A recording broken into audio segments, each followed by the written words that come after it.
Now, it was designed by an artist named Abby Pearson, who is a Coast Salish artist from Washington State.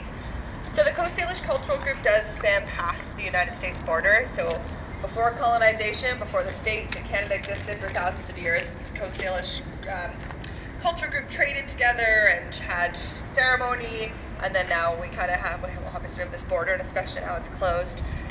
She wanted to do a piece that transcended that idea and spoke to a few different issues and ideas. So it's called Entangled Flow. So one part is it's about how with each generation the land changes more and more. So changing from just being indigenous land and the Coast Salish group just existing here, and then as we go on and on, everything gets more complex. And then another layer of that is all about how with each generation as well, we get more and more entangled into the issues of climate change, and that as we go on, then the solutions for it become more complex as well.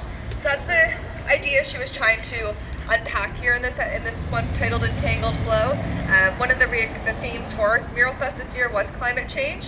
So she did this really beautiful one in this indigenous style. Sorry, no, I shouldn't say she did it because she didn't do it. So Abby Pearson designed it, but because the border is closed and she lives in Washington State, she couldn't come up to do it. So it was done in her style, but she had 3 friends who live here do it for her. So it kind of is almost a perfect representation of what she's even trying to say, because so much more shown because the border is closed. So Oksana, Liv, and Jovo, they did this piece for her. So they painted it all, the 3 of them together. It was really cool seeing the process being done. So it's really interesting to see how each artist will do things. So sometimes they'll like project onto a wall, sometimes they'll do kind of like paint by numbers, which is what they did here. So they first painted the yellow wall, and then it became all these little markings of where the different colors were going to go, so they could see on a broader scale where it was going to go. And then they put in all the details and finished it up.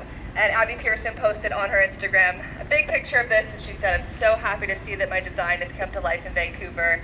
I wish I could have been there to do it myself," but she said that her friends executed it exactly how she imagined. She's really happy with how it turned out. So this one was curated to be done by Ciara Tassi Baker, and she curated to do another one in the alleyway. It's done by a Swaleytooth artist.